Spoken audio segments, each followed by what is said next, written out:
Assalamualaikum warahmatullahi wabarakatuh. Alhamdulillah. Selalu saja lisan kita memuji Sang Pencipta Allah yang kita yakin Dia akan membalas kita dengan kalimat pujian ini dengan memenuhi segala kebutuhan kita sebagaimana janjinya.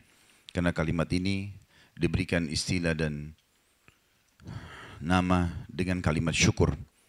Maka tentu saja sangat wajar sebagai orang yang membutuhkan kepada Sang Penciptanya selalu mengucapkan kalimat ini.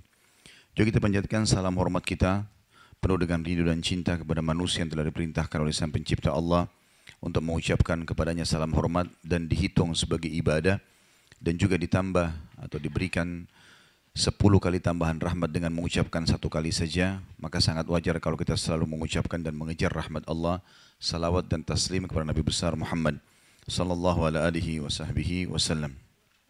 Melanjutkan bahasan kita di kitab Riyadhus Shalihin dan masih di bab sabar.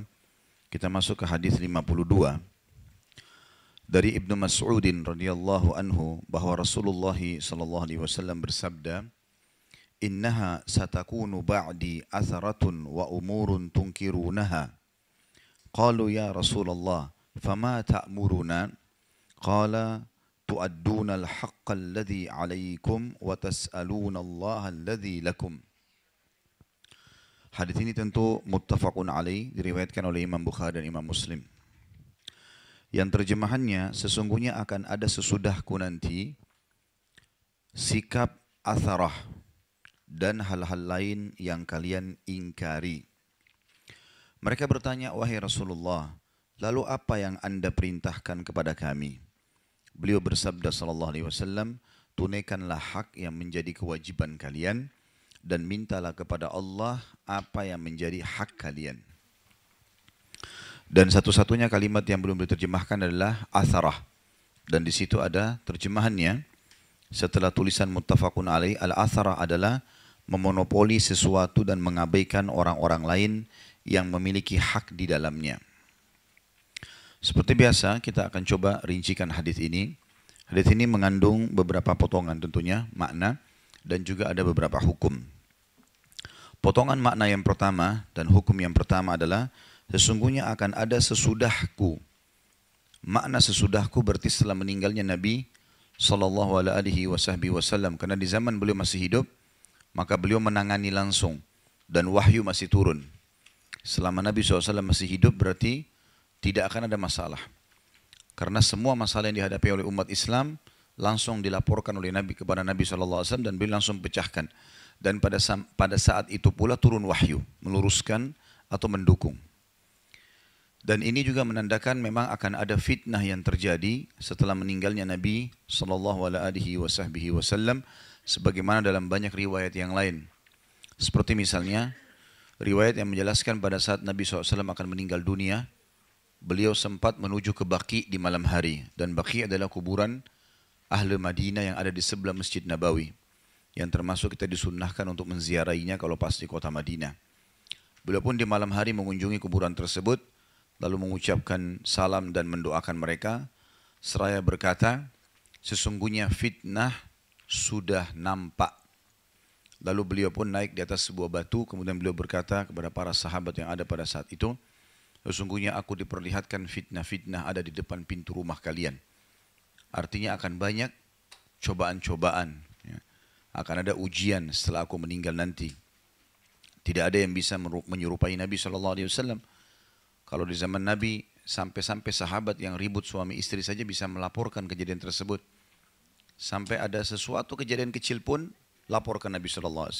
Langsung disampaikan, langsung diluruskan dan langsung turun wahyu. Maka kita lihat banyak sekali ayat-ayat Al-Quran yang kadang-kadang masuk pada rincian kehidupan.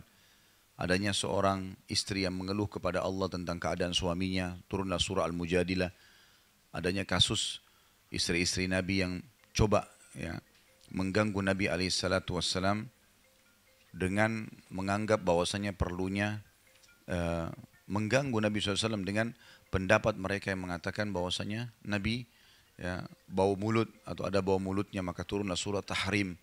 Jadi kadang-kadang kita lihat rincian kehidupan yang sangat kecil, yang sebenarnya kehidupan itu sangat rinci di zaman Nabi SAW. Kemudian dikatakan sikap sikap atharah. Ini potongan yang kedua. Makna daripada hadis sekalian hukumnya.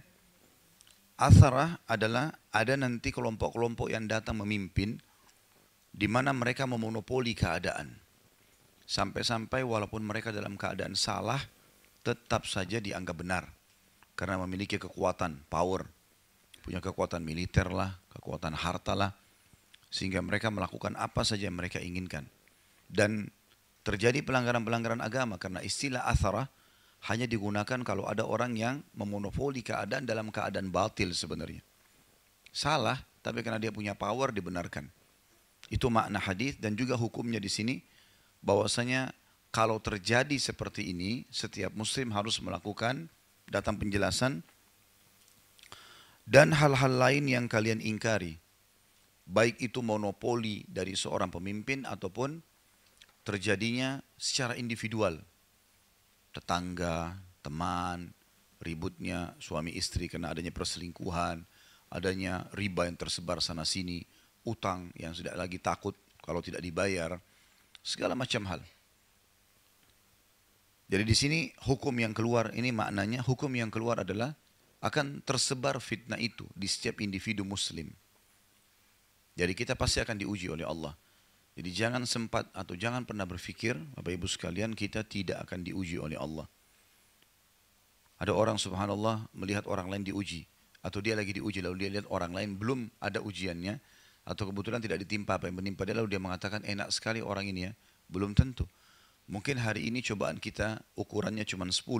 Dia mungkin besok lusa 15 atau 20 ukuran daripada susahnya. Gitu kan. Kalau kita berikan angka ya. Jadi tidak ada orang yang tidak dicoba, baik itu penyakit, gangguan orang. Siapa orang di antara kita yang belum pernah dibohongi oleh orang lain? Siapa orang di antara kita yang belum pernah ditipu oleh orang lain? Siapa orang di antara kita yang tidak pernah dikasari oleh orang lain? Banyak sekali terjadi, gitu kan? Dan hukum syar'inya adalah seseorang bersabar karena kita belajar bab sabar. Ya. Manusia dalam 4 keadaan. Yang pertama, kalau dia dalam keadaan ketaatan, tugasnya istiqomah. Kalau dalam keadaan ketaatan, tugasnya istiqomah. Kalau Bapak Ibu sudah merasa dirinya sekarang dalam ketaatan kepada Allah Subhanahu wa taala, sudah berusaha makan makanan dan minum minuman yang halal, pakaian yang halal, pendapatan yang halal, pergaulan yang halal, ibadah-ibadah wajib dan sunnah coba dijalankan, sudah berusaha maksimal, maka tugasnya istiqomah. Udah pertahankan sampai mati. Itu seperti firman Allah Subhanahu wa taala, "A'udzubillahi minasyaitonirrajim wa'bud rabbaka hatta ya'tiyakal yaqin." Sembahlah Tuhanmu kalau kau sudah istiqamah, kalau kau sudah benar sampai datang kepadamu kematian. Jadi itu tercontohkan kehidupan Nabi SAW, kehidupan para sahabat, kehidupan orang soleh sebelum kita. Begitu mereka memahami syarat ini, halal haramnya diterapkan sampai mereka mati. Dan kita tinggal ikuti mereka saja. Kemudian keadaan manusia yang kedua adalah kalau dia dalam keadaan maksiat. Ada pelanggaran-pelanggaran dia lakukan. Tugas dia pada saat itu taubat. Ini keadaan manusia yang kedua. Kalau lagi terjadi pelanggaran, jangan tunda-tunda taubat. Kita nggak tahu orang meninggal kapan. Jangan pernah berpikir meninggal itu nanti kalau masuk ruangan ICU. Sebagaimana sering saya ingatkan. Banyak orang keluar dari rumahnya dengan pakaian bersih, dengan program yang banyak, ide-ide yang banyak. Mungkin daftar belanjaannya penuh. Ternyata keluar, mungkin dia nggak nabrak orang, tapi dia yang ditabrak. Mungkin mobilnya bagus, nggak ada masalah, tapi tiba-tiba bannya kempes, pecah bannya. Mungkin supirnya tidur, mungkin banyak hal yang terjadi. Jadi banyak orang yang tidak sadar kalau dia akan meninggal dunia. Saya baru dikirimkan kemarin cuplikan ada satu imam di Riyadh oleh teman dari Saudi. Subhanallah baru habis selesai sholat dan dia kebetulan baca ayat tentang dunia ini sebentar, hanya kehidupan yang dilalui. Dengan suara yang bagus, selesai. Habis salam dia sempat balik ke arah makmumnya. Dalam kondisi imannya bagus, sehat, gak ada masalah. Hitungan mungkin kurang dari 1 menit. Setelah dia balik ke makmumnya, dia sempat mematikan switch. Ada pencetan untuk listrik yang nyambung ke mikrofon yang dia kerasin suaranya untuk jadi imam. Biasa di Saudi begitu, ditaruh di tembok. Pas dia pencet, lama kemudian dia tundukin kepalanya meninggal dunia. Langsung jatuh meninggal dunia. Cek, sudah meninggal dunia. Imam ini tidak pernah berpikir kalau dia akan meninggal pada saat itu. Dia masih sempat baca ayat. Dia masih sempat balik niat mau berzikir. Tiba-tiba saja. Begitu pula dengan orang banyak melakukan perbuatan dosa. Berapa banyak ditutup hidupnya oleh Allah SWT dengan cara seperti itu. Maka nggak boleh lalai ini, ya, nggak boleh lalai, nggak boleh terus-menerus bangga dengan kecantikannya, ketampanannya, gagah, apa namanya, hartanya, julukan-julukan yang ada padanya. Nggak ada gunanya semua itu dunia. Ya, artinya kita nikmati iya, tapi bukan berarti sebuah hal yang harus membuat kita menghina orang lain, menjatuhkan orang lain. Itu semua tidak dibolehkan. Kemudian yang ketiga, manusia dalam keadaan ya, nikmat. Kalau kita lagi merasa makanan ada, minuman ada, tugasnya syukur. Kita tinggal bersyukur, selalu bersyukur. Dan yang keempat, kalau manusia itu dalam keadaan cobaan, musibah, ujian, tugasnya sabar. Mereka bertanya, para sahabat, wahai Rasulullah, lalu apa yang anda perintahkan kepada kami? Ini potongan ketiga dari hadis yang kita bahas. Artinya, kalau kami masih hidup nanti, setelah anda meninggal itu, dan kami menghadapi itu, ada pemimpin-pemimpin yang memonopoli keadaan walaupun mereka salah. Kemudian juga banyak orang yang melakukan hal-hal yang kami tidak suka. Apa saran anda? Dan ini terjemahannya tentu hukum syar'inya, seseorang bila disampaikan tentang hukum syar'i yang tidak jelas, atau dia masih butuh tambahan informasi, dia harus bertanya. Supaya dia dapat jawaban. Ya. Jadi di majelis ilmu boleh bertanya. Yang penting pertanyaan tersebut memang dibutuhkan. Bukan untuk pamer pada temannya kalau memang dia ini hebat. Dia bisa bertanya. Ini kadang-kadang cirinya kalau dia bertanya setelah dibaca pertanyaannya sibuk dengan HP-nya. Ya. Sibuk dengan kegiatan lain karena dia nggak butuh jawabannya. Bagi dia temannya tahu dia sudah bertanya. Ini nggak baik. Apa gunanya buat kita? Apa yang mau dikejar sih? Pujian teman yang selalu saya bilang hanya sepanjang lidah. Nggak ada gunanya. Nol buat kita, kosong. Kita bertanya memang ini tahu, ini panduan hidup saya butuh. Juga bukan untuk mengetes pematerinya. Biasa saya bahasakan gitu. Kalau bertanya jangan mengetes saya ya, kan ada orang begitu. Dia sudah tahu ini sebenarnya, tapi dia sengaja nanya. Nanti bikin heboh dengan itu. Tapi Allah SWT tahu niatnya. Innamal a'malu binniyat. Ya. Dan ini yang akhirnya jadi banyak fitnah sekarang terjadi di antara para da'i. Seakan-akan di YouTube itu da'i sama da'i diberantemin. Persis video game gitu ya. Ustadz ini vs Ustadz ini gitu. Ya. Apa ini? Ya. Kalau kita berpikir akal sehat, apa tujuannya orang itu mengangkat? Untuk apa? Untuk apa? Menghebohkan di tengah-tengah masyarakat? Membuat para da'i berantem? Gak ada gunanya. Allah tahu loh niatnya. Kan gitu. Bertanya bukan untuk mengetes. Memang saya butuh ilmunya. Ya, ini yang terjadi di kalangan para sahabat ridwanullahi alaihim. Mereka bertanya pada Nabi SAW tapi bukan untuk pamer sama temannya. Bukan untuk menguji Nabi SAW, tidak. Memang butuh jawaban. Di sini tentunya hukum syar'inya bagaimana sahabat bertanya. Dan banyak sekali riwayat di mana para sahabat bertanya. Pada saat mereka butuh. Ya Rasulullah begini, ya Rasulullah begini. Ya Rasulullah tambahkan kami. Ya, jawabannya. Maka itu semua dibolehkan tapi dengan syarat-syarat tadi. Tentu dengan mengikhlaskan niat ya. Karena kalau orang hanya karena mau pamer sama temannya, hanya mau mengetes pemateri, nggak ada gunanya buat dia. Minimal manfaatnya tidak ada. Minimal sekali. Dan beratnya kalau Allah hitung dosa. Tapi kalau dia niat ikhlas memang bertanya karena dia tidak ngerti, lalu akhirnya dijawab dan orang lain jadi ngerti, maka dia panen pahalanya. 100-200 orang yang dengar, 1000-2000 orang yang dengar gitu kan. Itu luar biasa manfaatnya. Orang lain jadi tahu gara-gara dia. Asal dia ikhlaskan, dia panen pahalanya. Jadi ini potongan ketiga kita bolehnya bertanya di majelis ilmu tapi dengan syarat-syarat sudah saya jelaskan tadi. Lalu beliau menjawab, merincikan apa yang dibutuhkan oleh para sahabatnya dan kita juga butuhkan. Bagaimana kalau ada pemimpin yang datang otoriter? Ya. Ada subhanallah pemimpin mencintai jabatannya melebihi mencintai dirinya sendiri. Walaupun dia harus nantinya kena akibat di penjara, dicaci maki, merusak martabatnya, keluarganya, nggak peduli. Pokoknya dia harus mengejar. Dia tidak sadar kalau ada Allah sang pencipta mengawasi. Sehebat apapun kita mengemas kejahatan kita, pasti kebongkar. Pasti. Mau di mana sih simpannya? Gitu kan. Kita mau simpan, kita mau tutup mulut kita. Dia bisukan pun dirinya, itu tidak mungkin kalau ada orang menyebutkan sesuatu lalu kemudian dia bisukan dirinya. Tetap Allah punya cara membongkarnya. Mereka kadang-kadang orang yang punya aib kemudian terbongkar.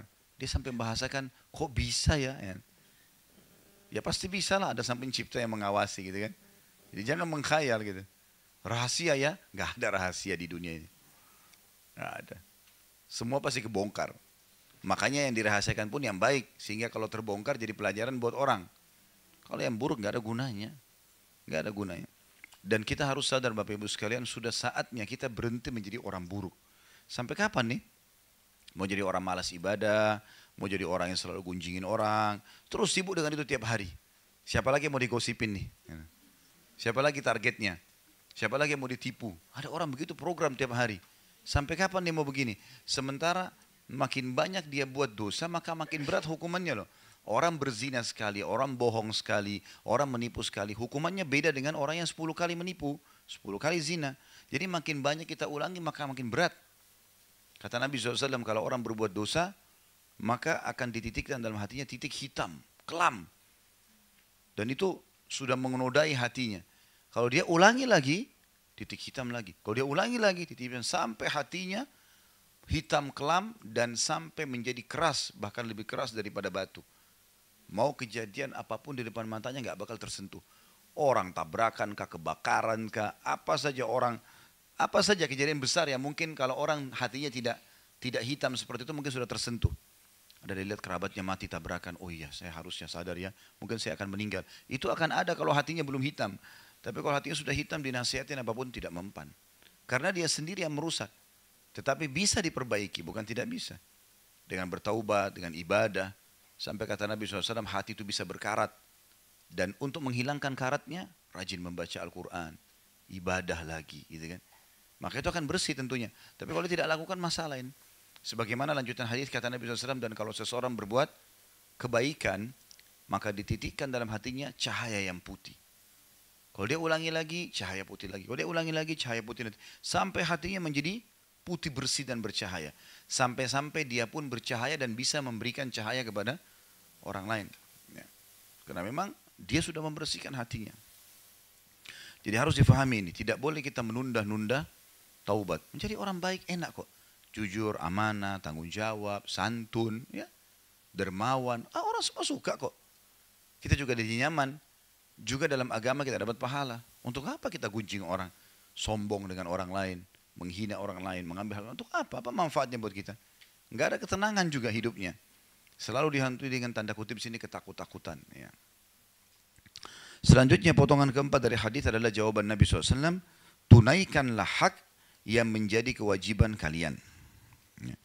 Di situ ada footnote ditulis. Nomor 79, yakni kalian melaksanakan kewajiban kalian seperti taat kepada mereka. Maksudnya para pemimpin. Sekarang pemimpinnya zalim. Apa tugas kita? Ya kita jalankan apa yang Allah perintahkan. Kita kan disuruh patuh. Ya patuh saja selama bukan maksiat. Dan tidak melawan mereka. Nggak usah kita ribut. Ya. Kita coba berusaha menasihatin, meluruskan. Gitu. Saya katakan, kata penulis, hal ini dibatasi selama mereka tidak menampakkan kekufuran yang nyata, sebagaimana yang ada dalam hadis Ubadah yang sahih. Ya, maksudnya adalah kalau pemimpin itu betul-betul sampai pada kekufuran, seperti misalnya menutup masjid, nggak boleh ada sekolah Islam, nggak boleh ada masjid, melarang umat Islam ibadah itu lain. Dia sudah menahan orang untuk ibadah kepada Allah SWT, itu hukumnya berbeda. Tapi kalau kita masih boleh sholat, kita masih bisa puasa, kita masih bisa sedekah, kita masih bisa majelis ilmu, udahlah doakan supaya dapat hidayah. Ya. Dan jangan perbanyak musuh ya. Ini yang saya pernah jelaskan. Banyak orang subhanallah di Indonesia ini kayak jadi seperti kacang goreng saja ya. Membicarakan orang, pemimpin-pemimpin. Dicaci maki fisiknya, caci maki mukanya, caci maki apanya. Terus kalau kita tidak bisa ketemu dan tidak bisa minta maaf di dunia. Yakin gak kalau kita ini akan ketemu di akhirat? Itu keyakinan seorang muslim loh. Ketemu. Pernah Urwah bin Zubair rahimahullah menemui seorang anak muda mencaci maki Hajjaj bin Yusuf. Hajjaj bin Yusuf ini pemimpin yang zalim waktu itu. Orang yang tidak sefaham dibunuh sama dia. Walaupun ulama, dia nggak pusing. Gitu kan? Maka anak muda ini caci maki terus kerjanya. Dicaci maki pemimpin itu, Hajjaj ini. Dia begini, dia begini, dia begini. Oleh Urwah bin Zubair dipegang tangannya. Kata Urwah, wahai saudaraku, jaga lisanmu. Ya. Sesungguhnya kamu ya, dan orang yang sedang kau bicarakan akan ketemu hari kiamat. Kamu dan orang yang kau bicarakan akan dipertemukan pada hari kiamat. Kalau ada orang yang ada orang yang dizalimi oleh Hajjaj, oleh pemimpin sekarang ini, namanya dia Hajjaj kebetulan. Dia ada orang yang dia zalimi, maka pasti Allah akan memberikan hak orang yang terzalimi darinya. Mau nggak mau, Allah akan hukum dia. Tetapi jangan lupa, Allah pun akan memberikan Hajjaj hak-hak dari orang yang menzaliminya. Sekarang dia zalim nih, diambil tanahnya orang, dia segala macam. Oke, dia dihukum sama itu. Kita gunjing dia, kita juga dosa kan? Berarti kita nanti akan diambil pahala kita, dikasih kepada dia, walaupun dia orang zalim. Kan jadi masalah. Lalu untuk apa kita masuk ke wilayahnya orang lain? Lebih baik kita bilang, ya Allah berikan hidayah. Ya, ini kadang-kadang ibu-ibu lagi masak di dapur bicara politik. Untuk apa? Goreng tempe apa? Itu urusannya laki-laki, nggak usah masuk ke sana. Hah? Di pinggir jalan di warung kopi bicara masalah politik di pinggir got, ya nggak nyambung semuanya. Ini penonton bolanya lebih hebat daripada pemain bolanya nih. Begitu tendangan bolanya gagal, bodoh gitu ya. Padahal sebenarnya dia kalau masuk tendang belum tentu bisa. Sekarang ibu-ibu saya tanya, kalau seandainya rumah kita berantakan rumah ini, lalu kita mau bersihin, di sini berantakan, sana berantakan, tumpah segala macam. Rumah ini sebesar ini saja, taman kita lagi banyak rumputnya, kita mau kerja sendirian. Berapa lama dibutuhkan waktu? Capek atau tidak? Bagaimana kalau 2 rumah? Bagaimana kalau 10 rumah? Bagaimana kalau 1 RT? Bagaimana 1 RW? Hah? Bagaimana kalau 1 kecamatan? Bagaimana kalau 1 wilayah? Bagaimana kalau 1 negara? Seperti orang urus, seperti mau goreng kerupuk gampang. Enggak gampang. Kita aja kadang-kadang punya masalah sama tetangga 1 orang sudah pusing luar biasa. Lagi ribut sama 1 orang teman. Misalnya masalah rumah tangga, ribut sama istri atau sama suaminya. Pusing dia nggak bisa. 1 orang, bagaimana urus 1 negara? Udah lebih baik kita jangan campuri wilayah itu. Karena masalahnya, Nabi SAW wasiatkan loh ini. Kalau terjadi itu ada pemimpin zalim, yang kalian lakukan apa? Lakukan yang telah menjadi kewajiban kalian. Disuruh patuh pada hal yang tidak melanggar agama. Kalau kita pakai KTP, paspor, segala macam, rambu-rambu lalu lintas, patuhi aja. Kan tidak ada pelanggaran agama, ya sudah. Kita patuhi saja yang itu. Kalau yang melanggar agama, jangan dipatuhi. Karena memang konsep agama gitu. Kata Nabi SAW, la ta'ata li makhlukin fi maksiyati khalik. Tidak boleh ada ketaatan kepada makhluk, padahal yang berbau maksiat kepada Sang Pencipta. Jadi di sini kita harusnya lakukan ini. Berikan hak mereka dari kalian. Dan yang kita belum dapat. Saya sebagai warga negara belum dapat bagian saya ini dan itu. Saya dizalimi, dikenain pajak, dikenain ini, dikenain itu. Apa kata Nabi SAW? Ini wasiat Nabi loh ya. Bukan perkataan saya. Apa kata Nabi? Dan mintalah kepada Allah apa yang menjadi hak kalian. Percuma minta sama mereka nggak dikasih kan? Udah minta sama Allah langsung. Sang Pencipta. Ya Allah, saya mau ngurus surat rumah saya ditipu nih. Ada orang buat sertifikat palsu. Kita sudah coba urus di pengadilan malah kita kalah. Ya Allah, saya kembalikan urusan ini kepadamu ya Allah. Bukan cuma bumi, alam semesta ini miliknya Sang Pencipta Allah, langit dan bumi. Keluhkan langsung kepada Sang Raja. Sampai pepatah bahasa Arab berbunyi, kalau engkau keluhkan kepada Raja dunia, maka engkau akan rugi. Karena paling tidak dia melihat dirimu, apakah kamu punya kedudukan atau tidak, sehingga bisa menambah kedudukan dia. Tapi kalau kau minta kepada Sang Pencipta Allah, maka tidak akan berpengaruh permintaanmu dan permohonanmu kepada kedudukan Sang Pencipta Allah. Allah akan berikan kamu kedudukan yang terbaik di dunia. Jadi nggak ada sesuatu yang rugi kalau kembali kepada Sang Pencipta Allah. Ini potongan wasiat Nabi SAW, ya, potongan dari hadis kita yang keempat dan sekaligus hukumnya. Jadi kalau kita menghadapi permasalahan seperti ini, kita coba menjalankan tugas kita. Kita kerja di satu perusahaan, pimpinannya zalim, suka nunda-nunda gaji kita, ya. Apalah dicari-cari kesalahannya. Tapi kita kalau berhenti serba salah.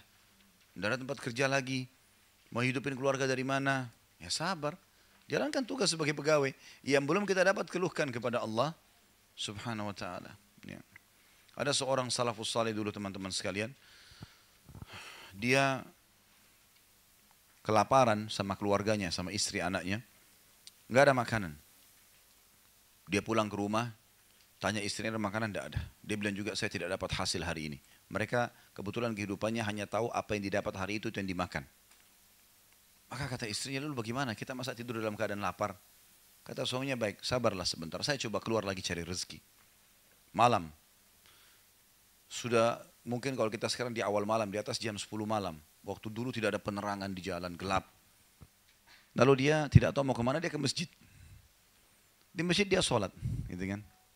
Sholat pada saat itu, kebetulan di malam itu, raja yang berkuasa di wilayah itu, di wilayah Irak waktu itu kebetulan memang dia gelisah, nggak bisa tidur malam itu. Gelisah dia pada malam itu, nggak bisa tidur. Maka dia pun terbangun dan terlintas di benaknya untuk bersedekah. Si raja itu. Begitu luar biasanya kalau tanda kutip di sini Allah yang mengatur rekayasa kehidupannya. Maka si raja ini gelisah, dia bilang, ini raja ini bercerita, saya tidak tahu kenapa saya gelisah malam itu. Saya pun mengambil kantong-kantong dinar saya yang banyak, kemudian saya jalan.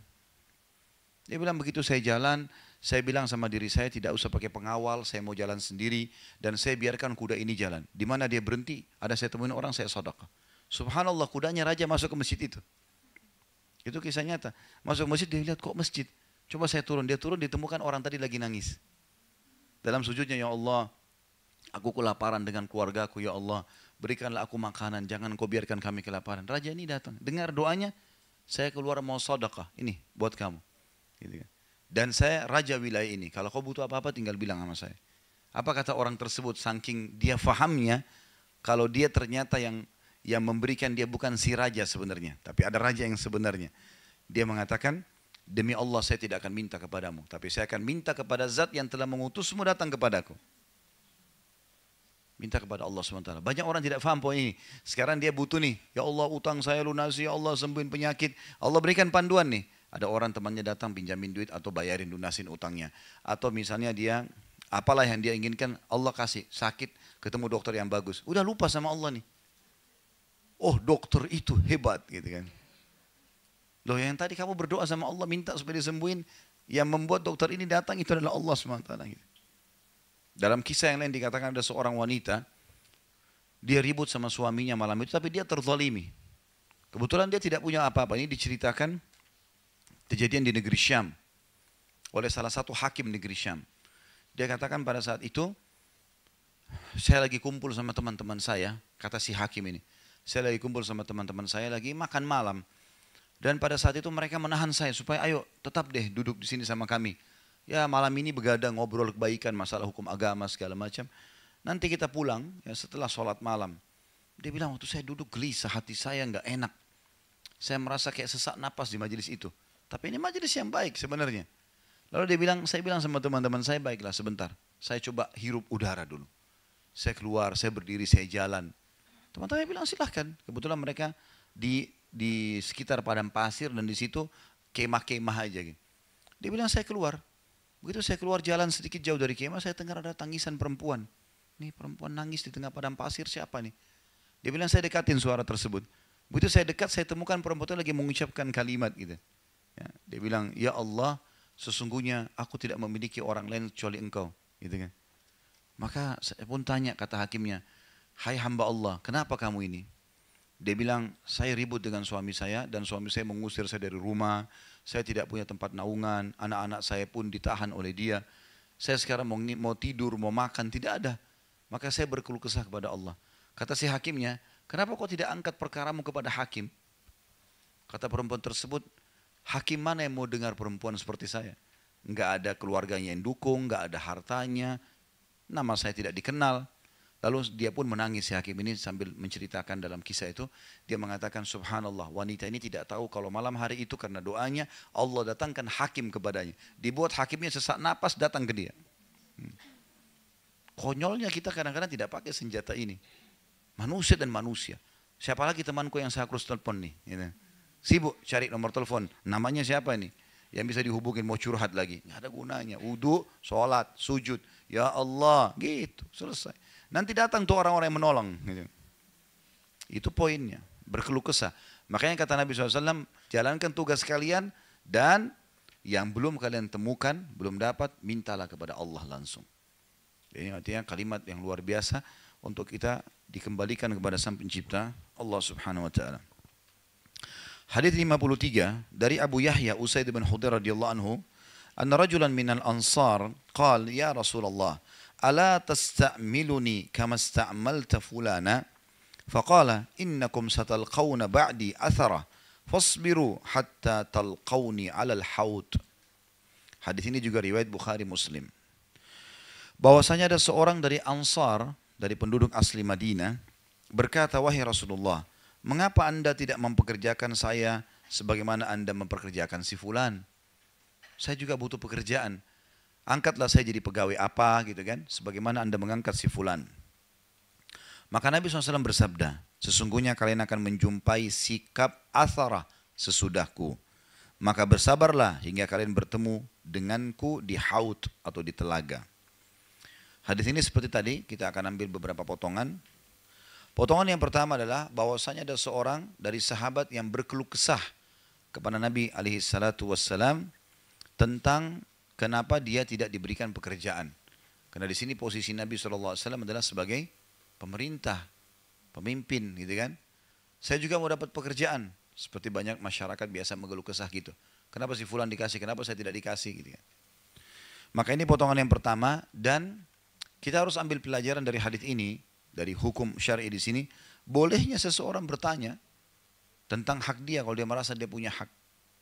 Dalam Islam boleh. Boleh seorang istri tanya kepada suaminya, suami tanya kepada istrinya, anak-anak tanya pada orang tua tanya pada anak-anak, teman pada temannya, bawahan pada atasan atau pada bawahan, boleh bertanya. Mana akad kita, mana kesepakatan kita, mana hak saya, mana kewajiban kamu, dan seterusnya. Maka Nabi SAW potongan yang kedua dari hadis bersabda, beliau tidak fokus menjawab orang ini yang minta pekerjaan, tapi beliau malah menjelaskan hal yang lebih besar daripada itu. Beliau berkata, sesungguhnya kalian akan menjumpai sikap atharah tadi, monopoli, zalim dalam kepemimpinan, ya. Sesudahku, kalau aku tidak akan ada masalah. Sebagian ulama hadis mengatakan Nabi SAW pun sikap beliau dalam banyak riwayat tidak pernah menolak orang yang meminta. Dan di sini dalam riwayat ini pun Nabi SAW mempekerjakan orang ini, menugaskan dia sesuatu lalu diberikan upah, gitu kan. Lalu beliau bersabda, sesungguhnya akan datang sifat atharah sesudahku. Dan nanti akan ada sesudahku nanti pemimpin yang tidak akan memberikan kalian apa yang kalian minta nih. Mau minta, mau merayu, mau berusaha, pokoknya kalau mereka nggak mau ya sudah, nggak bisa dapat. Maka jalan keluarnya apa? Berontak, ribut, bersabarlah, kata Nabi. Ini wasiat hadis, gitu kan? Bersabarlah hingga kalian bertemu denganku di haud, sampai kalian mati. Sabar aja, sebentar kok dunia itu. Sampai kalian menemuiku di haud. Makna ditemui di haud adalah di telaga Nabi SAW. Dan perlu kita tahu telaga Nabi SAW itu ada dua ya. Ada telaga di mahsyar namanya haud. Dan ada telaga di surga namanya kautsar. Ada dua telaga Nabi SAW. Kalau telaga haud yang ada di mahsyar itu akan diberikan kepada umat beliau SAW yang sudah lolos dari hisab. Jadi kalau kita lolos dari hisab, sudah timbangan amal baik kita lebih berat, maka sebelum ke surga, kita akan ke haud. Makanya Nabi SAW mengatakan dalam hadis lain, sesungguhnya aku akan mendahului kalian di haud dan menunggu kalian. Bagi yang sudah lolos amal salehnya, dia pasti ke sana. Dan kata Nabi SAW, haudku seluas pandangan mata. Dan cantengnya, tempat-tempat wadah minumnya, bejana airnya, itu sebanyak jumlah bintang di langit. Miliaran jumlahnya. Siapa yang minum seteguk tidak akan pernah haus selamanya. Ketahuilah haudku itu sumbernya dari surga Firdaus. Air itu keluar dari surga diminum. Juga ada hadis lain yang berbunyi akan datang orang-orang yang aku kenal ke haud. Mereka datang. Lalu aku mengatakan, lalu mereka ditarik oleh malaikat, dimasukkan mau dilempar ke api neraka. Kata Nabi SAW, ya Allah, wahai Tuhanku, ini sahabat-sahabatku. Aku mengenal mereka nih. Pernah beriman padaku. Kata para malaikat, Allah menjawab. Ya, melalui malaikat, maka malaikat berkata, hai Muhammad, sesungguhnya engkau tidak tahu apa yang mereka lakukan sepeninggalmu.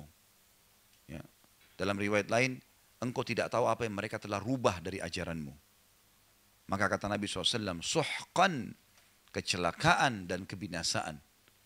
Siapa yang mengubah ajaran yang sudah aku ajarkan sepeninggalku. Ya seperti banyak orang sekarang subhanallah kalau diingatkan, jangan Rasulullah tidak buat, enggak apa-apa. Ya sudah enggak apa-apa, terserah. Tanggung jawab loh. Gitu kan. Enggak mau dinasihatin, tetap mengotot. Oh ini garis keras lah, ini wahabi lah, ini apalah. Oke lah, terserah, buat saja. Gitu kan. Yang penting kita sudah sampaikan. Gitu kan. Tapi seperti itu subhanallah, orang tidak mau diingatkan. Padahal ini hadis jelas. Hadis sahih riwayat Bukhari Muslim masalah ini. Orang yang mengubah ajaran Nabi SAW akan ditolak oleh Nabi, ditolak oleh malaikat yang ditugaskan oleh Allah untuk menuju ke haud. Juga dalam riwayat lain kata Nabi SAW, mimbarku akan ada di atas haud dan aku menunggu kalian dan aku melihat kalian. Riwayat yang lain juga, waktu Nabi SAW sakit keras sebelum meninggal, maka beliau sempat pada saat itu beliau sempat pingsan, kemudian terbangun. Di belakang, di luar rumah Nabi SAW, di masjid ini orang sudah banyak nangis. Karena sudah tersebar berita, kalau Nabi SAW akan meninggal. Mungkin Nabi sudah meninggal, mungkin tidak ada lagi sholat setelah ini bersama kita. Sahabat sudah banyak yang menangis, sampai ada yang pergi ke tiang-tiang masjid, sandarin badannya sambil khawatir betul-betul berita Nabi meninggal nih. Rupanya Nabi SAW dengar tangisan-tangisan itu. Di masjid terisak-isak sahabat ini. Maka beliau diberikan kekuatan oleh Allah, bangun kembali dari ranjangnya. Kemudian beliau keluar, waktu keluar sahabat menyambutnya luar biasa. Lalu beliau naik di atas mimbar sambil mengatakan, wahai manusia, perjanjian dan pertemuan kita bukan di sini. Ini dunia kita akan tinggalkan. Tapi aku akan menunggu kalian di haudku. Kita ketemu di sana nanti. Ikuti ajaranku, ketemu di sana. Gitu loh. Itu janjian yang sebenarnya itu akan abadi. Karena kalau sudah lewat, kalau sudah dapat haud, berarti sudah lewat dari hisab. Berarti sudah pasti masuk surga. Itu perjanjian yang sebenarnya abadi sudah. Seperti itulah. Dan ini pelajaran juga, Bapak Ibu sekalian, bahwasanya kehidupan dunia sebentar. Dan jangan seorang mukmin jadikan target. Makan yang ada, minum yang ada. Boleh cari kualitas terbaik. Tunggangi kendaraan yang ada, rumah yang ada iya. Tapi bukan target. Jangan kalau nggak dapat, nggak bisa tidur 3 hari. Hah? Pergi ke restoran, tutup. Dipikirin sampai 3 hari, kenapa tutup? Ya, ibu-ibu biasa tahu dirinya ini ya. Pergi ke toko baju gak dapat bajunya. Kepikiran kenapa gak dapat 1 bulan. Semua teman-temannya dibicarakan, tuh baju bagus, saya gak dapat. Satu kampung semua tahu. Gara-gara dia tidak dapat baju. Untuk apa? Emang kalau tidak pakai baju itu mati? Kan tidak. Kalau gak dapat makanan itu kenapa? Makan yang lain. Toh tempe, rendang, apa segala macam ini variasinya kan. Di lidah kita rasanya beda. Oh ini tempe, oh ini sambal, oh ini nasi, oh ini ayam kari, ini segala macam. Begitu masuk ke tenggorokan, masih bisa dibedain mana rendang, mana tempe, mana. Berarti kan variasinya ya. Intinya nutrisi masuk ke tubuh kan gitu. Kalau ada yang terbaik makan, bukan tidak boleh. Tapi jangan sampai kalau tidak dapat kepikiran kayak orang yang luar biasa. Enggak.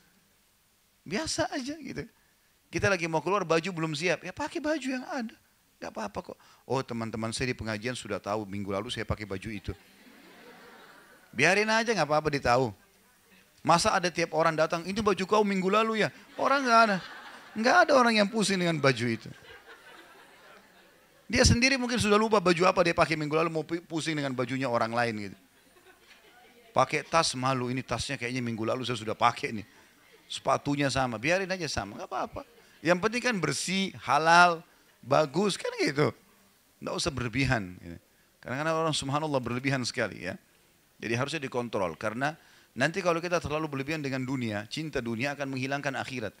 Kata sebagian ulama salaf, sedikit cinta dunia akan menghilangkan banyak dari akhirat. Nanti akhiratnya jadi banyak dilupain. Ada pernah Sulaiman ibn Abdul Malik, salah satu khalifah, bertanya kepada Salamah bin Dinar, salah satu tabi'in. Dia mengatakan, kenapa kita benci kematian? Kenapa kita ini kayak orang takut mati?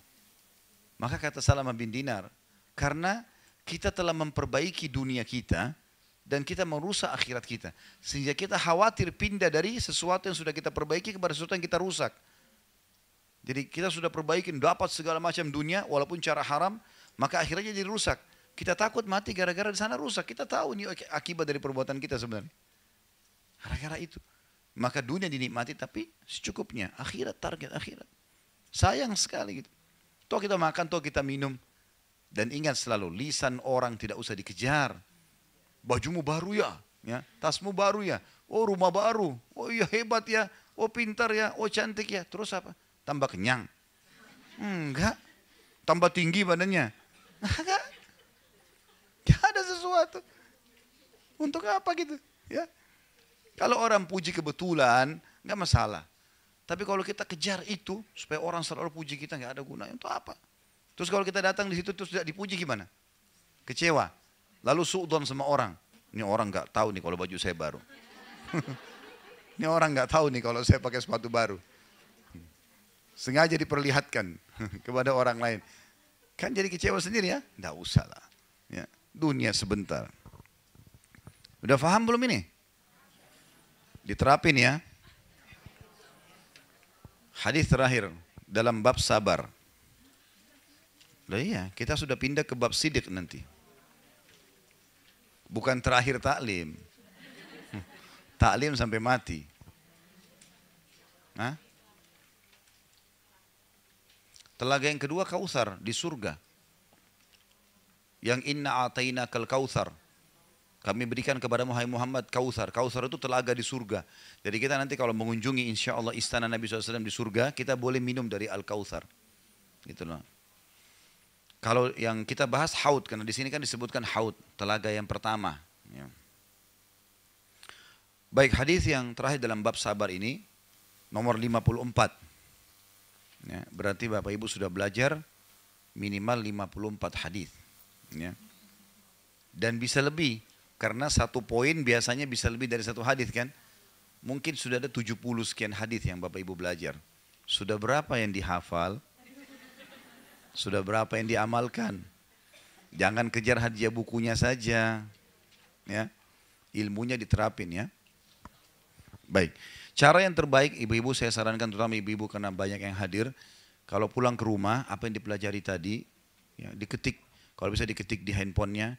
Belajar hadis bab sabar. Tanggal sekian hari ini. Bunyinya hadisnya ini intisarinya ini. Kalau tidak bisa tulis bahasa Arab tulis bahasa Indonesianya saja. Ini intisari pelajarannya 1, 2, 3, 4, 5. Sebarin ke teman-teman.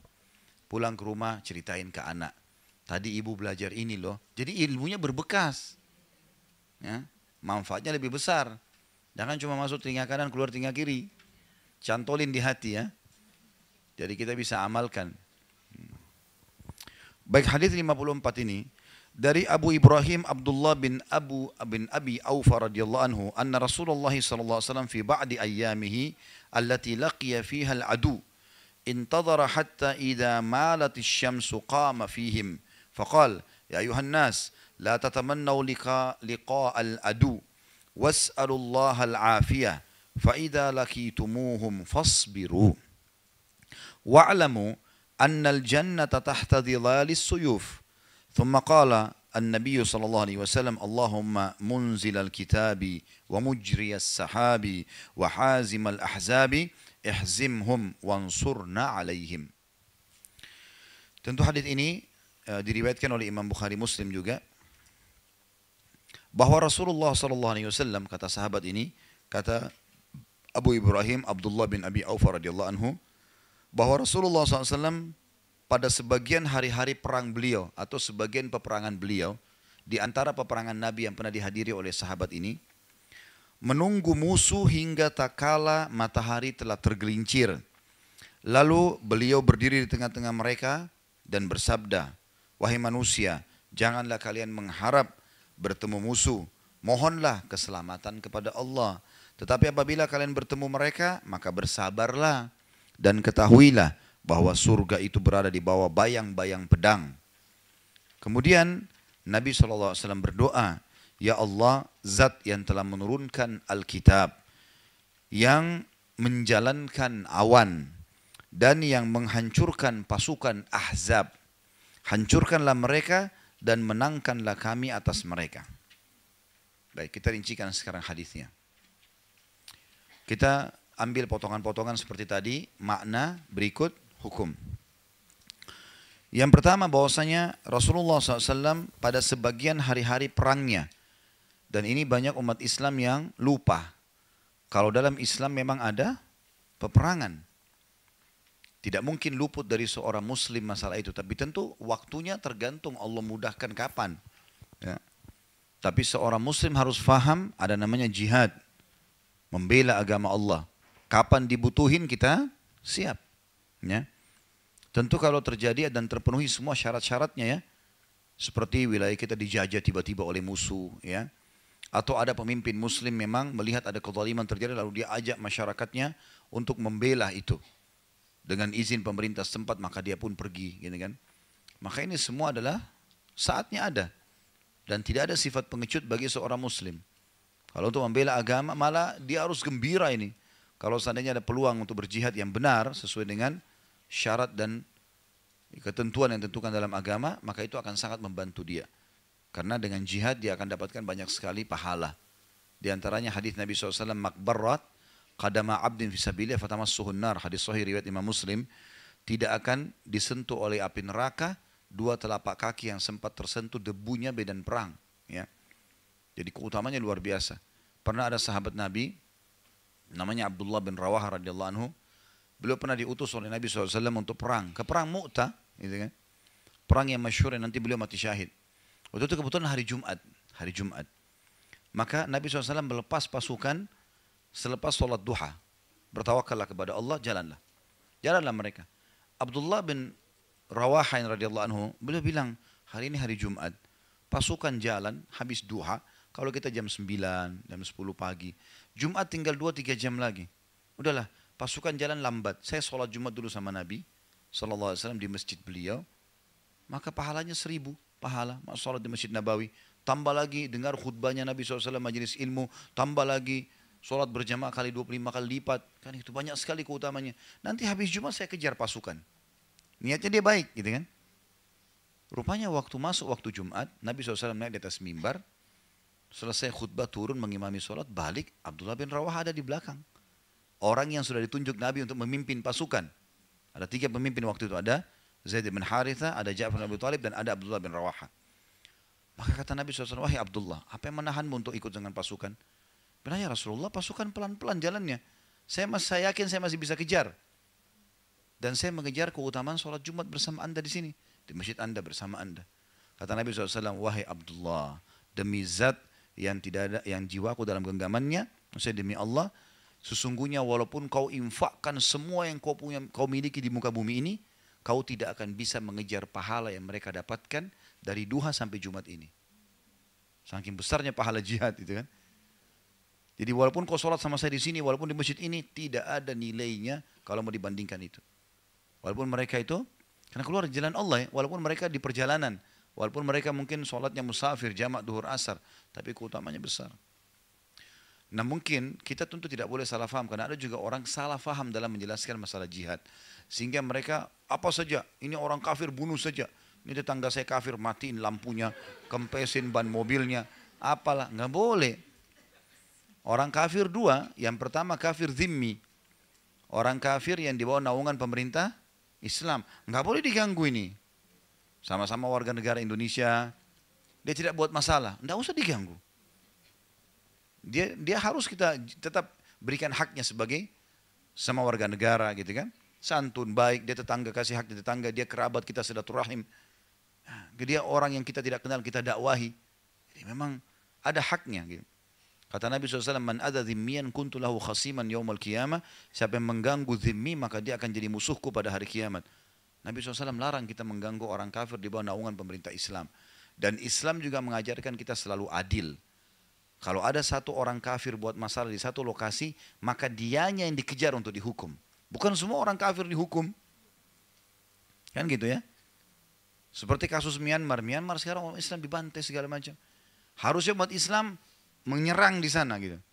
Hukum tuh orang-orang yang mengganggu muslimin. Tapi jangan ganggu orang yang sama agama mereka di Indonesia. Dia tidak buat masalah di Indonesia. Harus kita berlaku adil ya. Tidak boleh ini. Gitu. Pernah terjadi subhanallah di zaman Sultan Muhammad Al-Fatih. Rupanya di daerah beberapa wilayah Eropa itu umat Islam dibantai. Gitu kan? Lalu dia keluarkan fatwa, karena di daerah Spanyol dibantai umat Islam, Maka dia keluarkan fatwa, semua wilayah kekuasaan Islam bantai orang kafir. Begitu, karena dia jengkelnya, kok enak benar di sana, masjid dibakar, rumah dibakar, segala macam gitu kan. Maka ditanya kepada mufti waktu itu di Turki. Maka beliau mengatakan, wahai Amir Mu'minin, Allah mengajarkan kita keadilan. Yang melanggar, yang dihukum.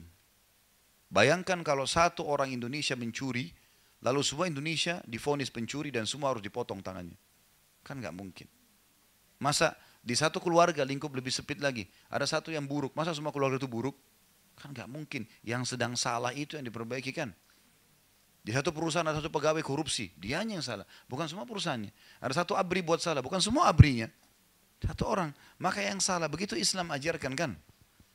Maka itu harus difahami. Nggak boleh kita ceroboh ini. Gitu kan. Dan dalam jihad juga ada syarat, nggak boleh bunuh perempuan, nggak boleh bunuh anak-anak. Kecuali perempuan itu militan ya. Kalau dia memang militer berbeda. Kayak sekarang banyak kan tentara-tentara perempuan. Memang dia dilatih untuk membunuh. Itu lain. Dia masuk di kancah peperangan. Jadi bukan orang yang datang meramaikan saja. Kalau orang-orang kafir Quraisy dulu, perempuan mereka bukan mahir perang. Tapi mereka datang menari-menari, menyemangati para prajurit. Nah itu lain. Itu ditawan saja. Tapi kalau yang militernya lain. Karena dia membunuh nanti. Tapi tidak boleh bunuh umumnya perempuan, tidak boleh bunuh orang tua, tidak boleh bunuh anak-anak, tidak boleh rusak fasilitas umum, tidak boleh rusak tempat ibadah, tidak boleh membakar. Orang bunuh pun bunuh dengan cara baik, tusuk, mati, selesai, nggak ada mutilasi. Tidak boleh bakar, nggak boleh potong kupingnya, cungkil matanya, segala macam. Tidak boleh, kan gitu. Ada dalam Islam. Tetapi itu satu sisi, sisi yang lain juga jangan lupa memang itu ada dalam Islam. Jangan juga orang menganggap, oh nggak ada jihad itu. Nggak boleh. Ya, itu Nabi SAW mengatakan, puncak daripada keislaman adalah jihad pada saat dibutuhkan. Itu puncak keimanan. Sampai beberapa orientalis mengatakan jangan kalian lawan umat Islam dengan pedang. Karena kalau kalian lawan mereka punya konsep jihad. Dan jihad akan terus membakar iman dia sampai dia mati. Kalau satu kali orang dapat jihad tuh yang benar, dia udah semangat terus. Karena yang dimotivasi adalah surga, mati syahid, surga, bukan pulang. Ya. Cukuplah sabda Nabi SAW, semua orang kalau mati tidak berharap kembali ke dunia. Kecuali orang yang mati syahid. Bukan untuk kembali pada istrinya, pada anaknya, pada pekerjaannya, pada makanan favoritnya, kendaraannya, bukan. Kembali untuk mati terbunuh lagi. Dia berharap hidup, perang, ditusuk lagi sama musuh, mati lagi. Karena besarnya pahala yang Allah janjikan. Orang mukmin tahu masalah itu. Dunia ini kita akan lalui. Seperti kita sekarang lihat dunia ini ada, begitu juga akhirat loh. Nanti kita kalau meninggal seperti orang bangun tidur. Oh ternyata ini ya. Dan sudah ada teorinya secara syar'i disampaikan. Jangan sampai kita menyesal ya. Bangun tidur baru, oh ternyata saya salah nih, rugi. Gak ada lagi. Sayang. Oh ya saya pernah dengar memang ceramah. Tapi terimalah tapi itu. Ya. Masuk neraka. Kenapa belum berubah? Iya ya, kapan ya? Kapan? Jadi gimana dong? Orang yang berakal kalau dinasihatin berubah.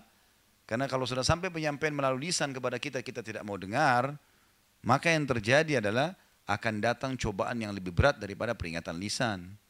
Ya, nanti penyakit, gak mau juga tak kapok, sembuh masih lagi buat maksiat, diberikan cobaan yang lebih berat lagi, dan seterusnya. Makin dia lalu lakukan, maka makin berat itu.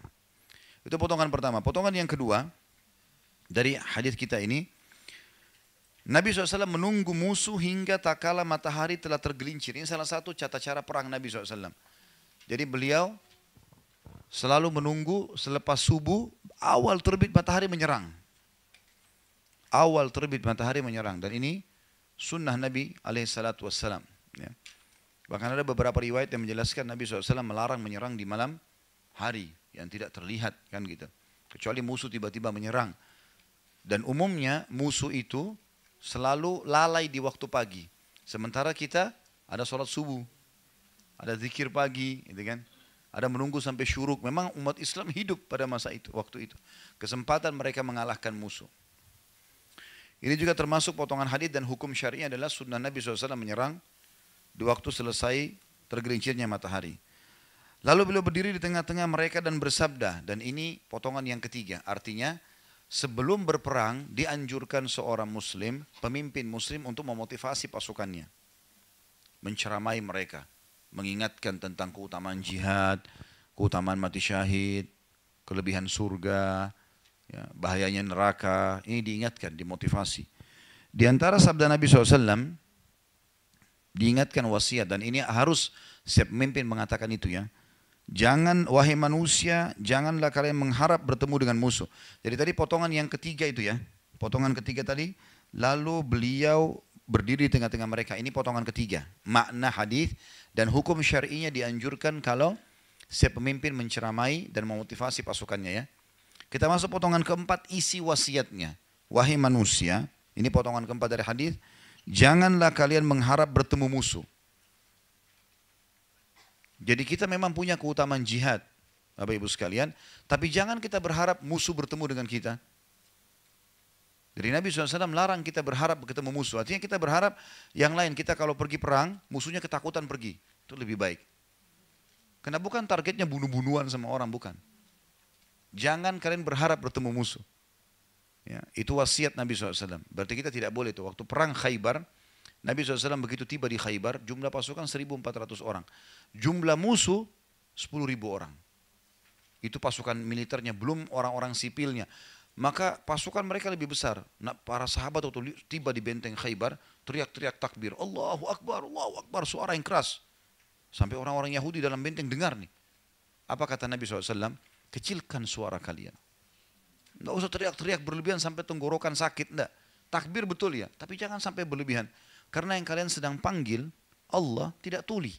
Kata Nabi SAW. Tidak usah teriak-teriak gitu. Saya boleh Allahu Akbar, tapi jangan sampai hilang suaranya segala macam. Lalu kata Nabi SAW, jangan pernah berharap ketemu dengan musuh. Berharap musuh takut pergi. Udah. Kan gitu. Tapi, kata Nabi SAW, kalau kalian bertemu dengan musuh, kokohkan telapak kaki kalian. Jangan lari. Ada musuh lawan. Nah itu potongannya. Jadi potongan di sini yang keempat adalah wasiat Nabi SAW, jangan berharap ketemu musuh. Ya. Maknanya sudah saya jelaskan dan hukum syar'inya juga termasuk ini. Jadi kita seorang muslim jangan berharap ketemu musuh. Berharap musuhnya lari ketakutan. Ya. Mohonlah keselamatan kepada Allah. Ini potongan yang kelima dari hadis. Jangan berharap ketemu musuh tapi minta keselamatan. Ya Allah, menangkanlah kami sebelum mereka melawan. Misal, minta itu. Dan kita dianjurkan dalam Islam selalu mengucapkan doa-doa yang baik. Pernah ada sahabat, Bapak Ibu sekalian, stroke. Seluruh badannya ini nggak bisa bergerak dan stroke-nya unik. Jadi tidak pernah ada orang kena penyakit begini. Yang boleh cuma bergerak, yang berpunya wajahnya. Maka Nabi SAW datang ke rumahnya, lihat orang ini. Kata Nabi SAW, doa apa yang kau ucapkan? Jadi Nabi tanya doanya. Bukan dosa apa yang kau buat, ditanya. Karena orang ini orang saleh. Kok bisa datang gini? Dia bilang, ya Rasulullah, saya mengatakan, ya Allah, kalau seandainya ada hukuman yang akan menimpa saya di akhirat, percepatlah di dunia. Kata Nabi SAW, subhanallah, maha suci Allah. Kenapa kau minta sesuatu yang kau tidak mampu? Kenapa tidak bilang, Rabbana atina fid dunya hasanah, wa fil akhirati hasanah wa qina adzabannar? Minta keselamatan dunia, keselamatan akhirat. Untuk apa minta azab didatangkan? Ya Allah terima. Ya. Ada orang begitu, anaknya sakit, ya Allah daripada anak saya saja yang sakit. Ini kebodohan ini. Ya Allah jaga kesehatan saya, sembuhin anak saya. Nah itu yang benar. Orang tuanya mati, kenapa dia mati, kenapa bukan saya? Loh, kok aneh ini. Ya. Jadi harusnya kita ucapin yang baik kan. Jangan ucapin apa, karena Allah bisa kabulkan. Nabi Yusuf alaihissalam terkenal sekali dengan ketampanannya. Tidak ada yang tidak kenal Nabi Yusuf sampai diberikan sepertiga kekayaan dunia. Saking tampannya, ibunya sendiri ajak dia berzina. Ibu angkatnya, Ratu Mesir. Juga masih muda dan terkenal dengan kecantikannya. Dipanggil Yusuf ke dalam kamar, ditutup pintu. Hai Yusuf, hai talak, lakukan apa saja yang kau mau. Digoda-godain dengan segala macam fitnahnya. Yusuf lari-lari, nggak mau. Ya, iya. Dalam surah Yusuf kan begitu, surah nomor 12. Yusuf lari, meninggalkan dia kan. Nah, waktu melewatin patung, ada patung di ujung kamar rupanya. Patung itu disembah oleh orang-orang Mesir, termasuk raja sama istrinya ratu ini. Rupanya ratu ini lewat dilihat patung, ini Tuhannya ditutup sama kain. Karena dia malu sama Tuhannya. Kata Yusuf, subhanallah, engkau malu sama patung, gak malu sama Allah. Tapi perempuan ini rupanya sudah dirasuki oleh syaitan, sudah dikuasai pada saat itu ya. Dia tetap kejar Yusuf. Yusuf lari sampai ke pintu kamar. Lalu karena penasarannya dipegang baju Yusuf dari belakang, ditarik, sobek. Begitu dibuka pintu, saking lihainya nih perempuan pada saat itu, depan pintu ada suaminya. Langsung dia bilang, apa hukumannya orang yang mau ganggu istrimu? Padahal dia tadi yang bahaya nih, ngajak orang. Saya tidak bilang ini politik wanita ya. Tapi ini wanita yang melakukannya. Makanya Allah bilang, inna kaidakunna azim. Perempuan kalau mau sesuatu dia pakai cara supaya bisa dapat. Mau beli baju, mau beli tas, harus cari jalan supaya bisa dapat. Jangan, sebentar. Jangan tersinggung. Tapi itu normal, alami.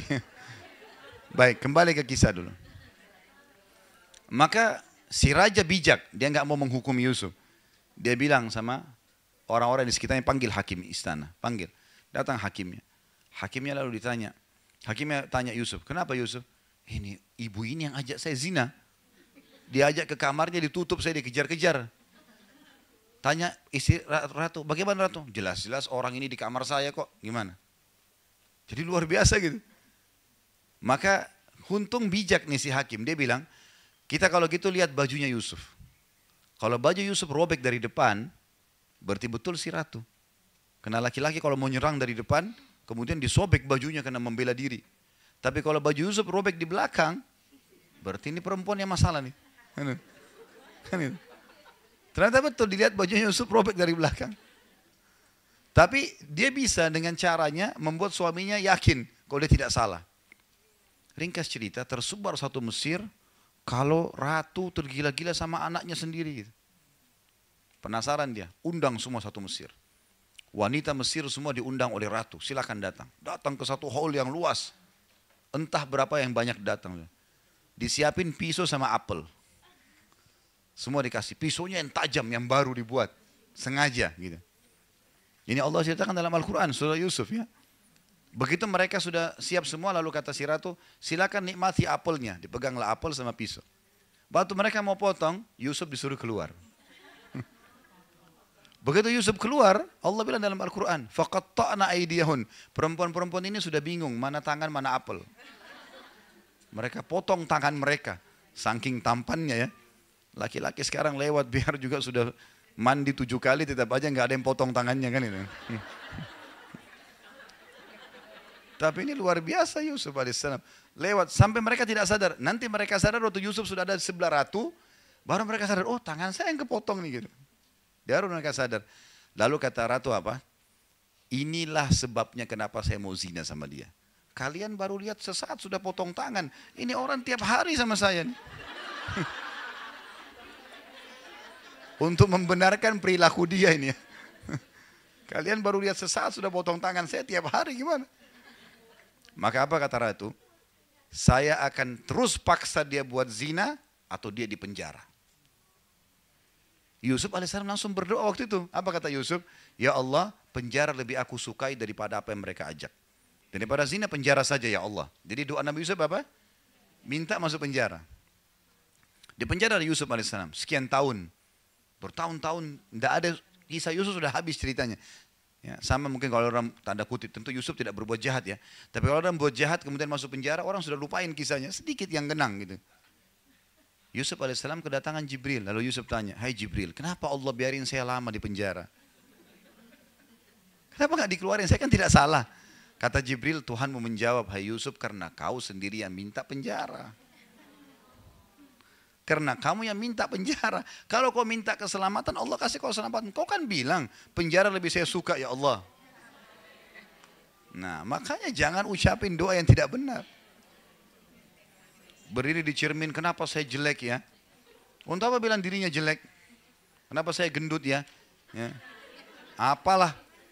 Sudahlah, ini juga yang kita lihat di cermin, ini ciptaan Allah. Kita bahkan tidak bisa menciptakan rambut kita sehelai. Syukurilah gitu kan.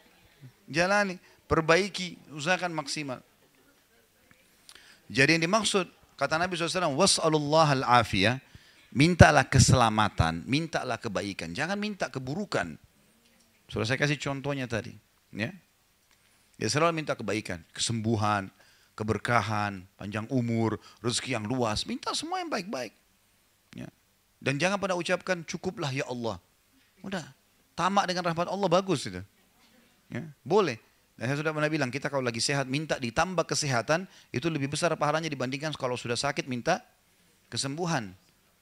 Kita lagi kaya minta ditambah kekayaan lebih baik daripada sudah bangkrut baru minta dikeluarkan dari masalah. Walaupun dua-dua ibadah. Ya, jadi makanya kita tidak boleh berhenti berdoa. Jangan, oh saya lagi sehat, makanan ada, rumah bagus, gak usah berdoa. Keliru. Bahkan kata Nabi SAW, kenali Tuhanmu pada saat kau lagi lapang, dia akan mengenalimu pada saat kau lagi susah, sempit.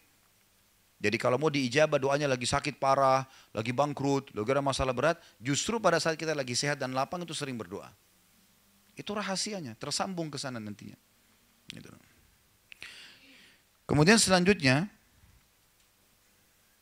di sini potongan yang ke-6 ya. Tetapi apabila kalian bertemu mereka, mereka maksudnya adalah musuh, maka bersabarlah. Kalau ketemu musuh jangan lari, hadapi mereka. Kita kalau berperang, Bapak Ibu sekalian tidak pernah menang karena senjata. Bukan menang karena strategi perang. Bukan menang karena jumlah. Enggak. Umat Islam menang karena ketakwaannya. Makanya Umar bin Khattab radhiyallahu anhu kalau kirim pasukan selalu mewasiatkan kepada mereka. Ingat, perbedaan kalian dengan musuh kalian bukan di jumlah, bukan senjata, bukan strategi perang. Tapi ketakwaan kalian, keimanan kalian. Mereka lagi kafir bermaksiat, maka kalian bertakwa. Gara-gara itu kalian menang. Kalau kalian juga bermaksiat kepada Allah, maka otomatis jumlah kalian kalah, senjata kalian kalah, strategi kalian kalah. Maka kalian akan kalah. Berarti kata kunci menangnya di situ. Subhanallah, jangan pernah terpengaruh kalau dalam masalah jihad. Oh, ini musuh ahli bela diri. Oh, ini nanti senjatanya canggih. Omong kosong semua itu. Kalau sudah di medan perang beda. Tahu teman-teman sekalian, dijelaskan dalam riwayat-riwayat sahih di perang Badar, banyak sahabat yang bilang, saya waktu baru mau melayangkan pedang saya ke orang kafir, lehernya sudah melayang. Bukan dia yang bunuh. Kalau Allah mau kita di medan perang ikhlas, senjata kita jadi terarah sendiri. Kuasa Allah, walaupun kita ikhtiar. Kita disuruh untuk mempersiapkan diri, belajar, segala macam. Iya, tapi kalau sudah terjadi di kancah peperangan itu kuasa Allah yang memberikan kemenangan. Memang sudah begitu poinnya. Ya. Karena ini ibadah di jalan Allah Subhanahu wa taala. Tentu saya katakan tadi bukan berarti orang Islam terjun bebas gak latihan, tidak. Mereka latihan juga, mereka kenal senjata, mereka tahu. Tapi kalau sudah berhadapan sama musuh, udah di tangan Allah kemenangan. Allah Subhanahu wa taala berikan kemenangan. Ini potongan yang ke-6 tadi. Kemudian potongan yang ke-7. Jadi hukum syar'inya di sini tentu bersabar, ya, kokoh menghadapi mereka. Yang ke-7, dan ketahuilah bahwa surga itu berada di bawah bayang-bayang pedang. Ada footnote di situ, nomor 80. Al-Hafidh Ibnu Hajar Al-Asqalani rahimahullah berkata dalam Fathul Bari jilid 6 nomor di halaman 24, Al-Qurtubi berkata, ini adalah bagian dari ucapan yang sangat berharga, sangat padat, berisi macam-macam balaghah. Balaghah itu retorika bahasa Arab ya. Dengan lafaz-lafaz yang ringkas dan mudah.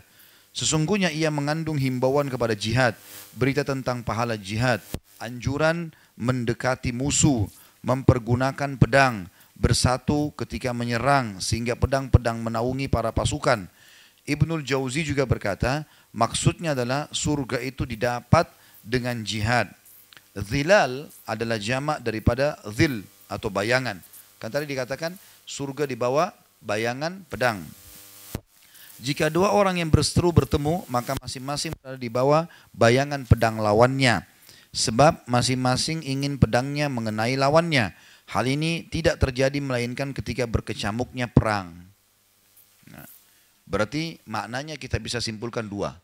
Di sini yang dimaksud dengan surga berada di bawah bayang-bayang pedang, artinya surga bisa didapatkan dengan jihad. Ya, berhadapan sama musuh. Kena dengan tertusuk, kena peluru, kena bom, segala macam. Apalah ya. Kemudian dia mati, selesai urusannya. Jasadnya nggak ada urusannya. Karena orang yang mati tidak lagi merasakan bagaimana keadaan fisiknya. Mau terbakar, mau dicincang, mau ditusuk, nggak ada lagi dia rasa. Dia cuma rasa sakaratil maut. Kalau dia orang beriman mudah keluar ruhnya. Kalau dia orang kafir fasik susah keluar ruhnya. Begitu saja konsepnya. Makanya orang ditabrak kereta api, orang tenggelam di lautan, orang terbakar di atas pesawat meledak. Nggak lagi ngerasain itu. Dia nggak lagi bilang, aduh kepala saya sakit ditabrak kereta api misalnya. Udah enggak. Yang dia lihat malaikat maut cabut ruhnya. Selesai. Dia beriman, mudah. Dia kafir, fasik, sulit. Selesai. Itu konsep dasarnya. Jadi makanya orang kalau paham ini tidak usah takut jihad. Untuk apa dia takut? Toh kalau dia ditusuk musuh dia tidak rasa kok itu. Sudah dia tinggal, kecuali kalau dia belum mati. Kalau dia mati sudah selesai urusannya. Dia nggak rasa lagi. Kemudian makna yang kedua dari potongan ini adalah seperti disebutkan oleh Ibnu Jauzi tadi, ya, bahwasanya setiap musuh yang sedang berhadapan dengan musuhnya, maka masing-masing di bawah naungan bayang-bayang pedangnya. Ya. Sehingga memang ini seruan kepada umat Islam agar mereka bersatu. Bayang-bayang pedang artinya satukan pedang-pedang kalian, lawan musuh dengan bersatu, gitu kan?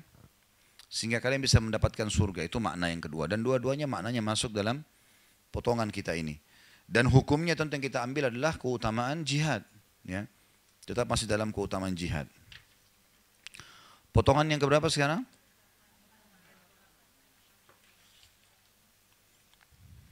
Baik. Potongan yang ke-8 adalah kemudian Nabi SAW berdoa. Ya Allah, zat yang menurunkan Alkitab. Ada footnote di situ 81. Alkitab adalah nama jenis, ya, yang artinya Al-Quran dan kitab-kitab lainnya yang pernah diturunkan oleh Allah ke dunia. Ya, ini tentu makna daripada Alkitab. Dan kita ambil dari potongan yang ke-8 ini, di antara doa yang diijabah sama Allah, terutama pada saat akan berhadapan dengan musuh, kita mengakui kalau Allah pernah turunkan kitab-kitab. Ya Allah, zat yang telah menurunkan Alkitab. Bisa dua maknanya, bisa Alkitab hanya Al-Quran, atau memang Alkitab semua yang pernah turun. Ya, ada suhuf Nabi Ibrahim yang wajib kita yakini, ada 4 atau 5. Suhuf Nabi Ibrahim, Taurat Nabi Musa, Zabur Nabi Daud, Injil Nabi Isa, Quran Nabi Muhammad, alaihi mussalatu wassalam. Kemudian potongan selanjutnya, yang ke-9, yang menjalankan awan. Ya, ini tentu maknanya awan tidak tetap di satu tempat. Makanya kadang-kadang kita lihat ada awan menaungin satu tempat, nanti pindah lagi di sana gitu ya. Dan banyak ayat Al-Quran menceritakan masalah itu. Allah lah yang telah memindah-mindahkan awan itu sesuai dengan yang dia inginkan. Awan tentu berfungsi sebagai filter air. Jadi air yang kita konsumsi sekarang, Bapak Ibu sekalian, bukan air baru. Air yang dari dulu awal diciptakan langit dan bumi ini. Tapi didaur ulang lagi. Jadi kalau lagi panas terik, maka air itu menguap ke atas, lalu terkumpullah di awan, difilter, turun dalam bentuk hujan. Makanya Nabi SAW kalau turun hujan, beliau buka imamahnya. Ya. Kemudian membiarkan basah kepalanya, SAW, dan juga membiarkan sebagian bajunya terbuka. Lalu beliau berkata, air ini baru turun dari rahmat Tuhannya. Artinya air ini baru saja selesai dibersihkan kembali oleh Allah. Layak dikonsumsi, dipakai air hujan itu. Ya. Jadi kalau ada ibu-ibu yang bilang sama anaknya, jangan hujan-hujan nanti sakit. Itu keliru itu. Biarin aja dia hujan-hujan gak apa-apa. Karena sunnah Nabi kan memang mandi hujan. Mengenakan sebagian air hujan kepada kita itu sunnah Nabi SAW. Karena itu rahmat. Ya. Yang jelas ini potongan yang ke-9. Allah ya, memindahkan awan itu berpindah-pindah. Hukum syar'inya adalah Allah ya, pencipta harusnya yang memindahkan awan itu. Potongan yang ke-10 yang menghancurkan pasukan Ahzab. Ini potongan yang ke-10 tentunya.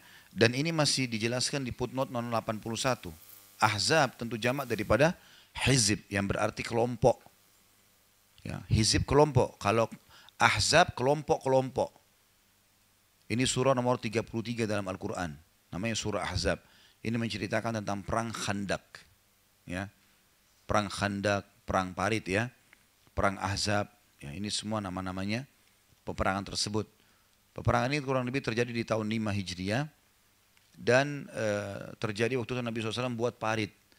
Dan orang-orang Yahudi di Khaybar sebabnya adalah suku Qainuqa dan suku Nadhir, dua suku yang diusir oleh Nabi SAW dari Madinah, sehingga mereka tinggal di Khaybar, mengajak suku-suku Arab, semuanya termasuk Quraisy, ada puluhan suku Arab yang bergabung waktu itu untuk menyerang Madinah. Makanya dikatakan perang Ahzab. Di sini karena waktu itu jumlah mereka banyak sekali 10.000 orang dan pasukan muslimin cuma 1.000 orang waktu itu. Jadi muslimin cuma 10%. Yang memisahkan antara mereka sama musuh cuma parit. Kalau musuh berhasil masuk Madinah bisa hancur lebur nih. Kalau secara strategi perang gitu kan. Tapi kuasa Allah. Allah SWT datangkan setelah 43 hari ya, kejadian besar yaitu Allah datangkan angin kencang. Menghancurkan semua kemah-kemah mereka, kendi-kendi mereka, unta mereka turun sehingga mereka lari semuanya pulang. Ya, mereka bubar pada saat itu. Makanya dikatakan dan yang menghancurkan pasukan Ahzab, maksudnya Allah Subhanahu wa ta'ala. Di Putun 81 juga ditulis dan pasukan Ahzab adalah kelompok-kelompok yang bersekongkol memerangi Rasulullah SAW. Tadi sudah saya ceritakan untuk menyerang Madinah diperakarsai oleh dua suku Yahudi, Qainuqa dan Nadhir, yang sudah tinggal di Khaybar waktu itu karena diusir oleh Nabi SAW. Sudah pernah saya ceritakan kan, Qainuqa diusir gara-gara ada satu wanita sahabat Nabi perempuan yang pergi belanja di pasar mereka. Jadi zaman dulu itu kalau ini kota Madinah misalnya meja ini kita anggap kota Madinah, maka setiap suku itu punya benteng sendiri. Jadi misalnya di sini ada suku A dibuat benteng sama dia. Ada pintu gerbangnya. Kalau malam mereka tutup, kalau pagi mereka buka. Di dalam benteng ini ada pasar, ada rumah-rumah gitu-gitu. Jadi dalam Madinah yang benteng yang besar ada benteng-benteng kecil banyak di dalamnya. Gitu kan? Nah ada 3 suku Yahudi, Qainuqa, Nadhir dan Quraidah. Tiga-tiganya diusir oleh Nabi SAW dari Madinah. Qainuqa sebabnya adalah pernah pagi hari mereka buka pintu gerbangnya dan di dalam ada pasar. Ada satu sahabiat Nabi, perempuan muslimah, masuk belanja di toko emas. Masuk ke tokonya Yahudi. Rupanya orang Yahudi ini digodain untuk buka cadarnya. Ya. Terus dia nolak, dia nggak mau.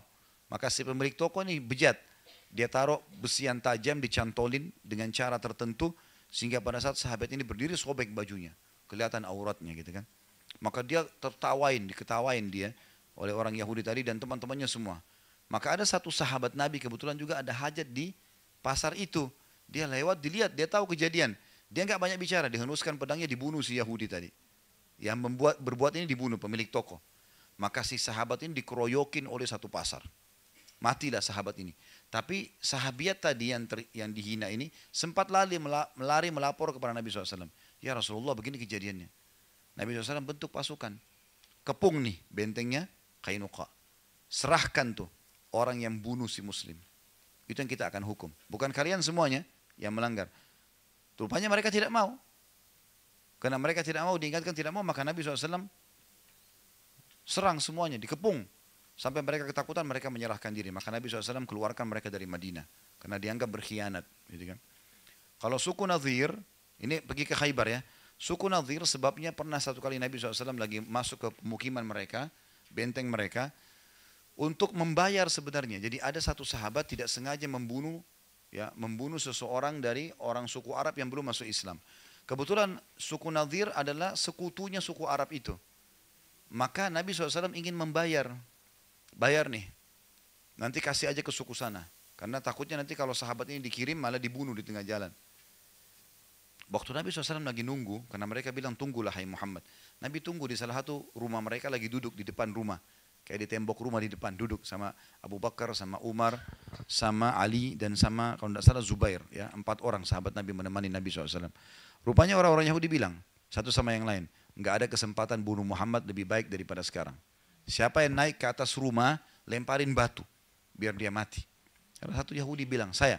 Diangkatlah batu tersebut. Rupanya mereka tidak sadar ini Nabi gitu.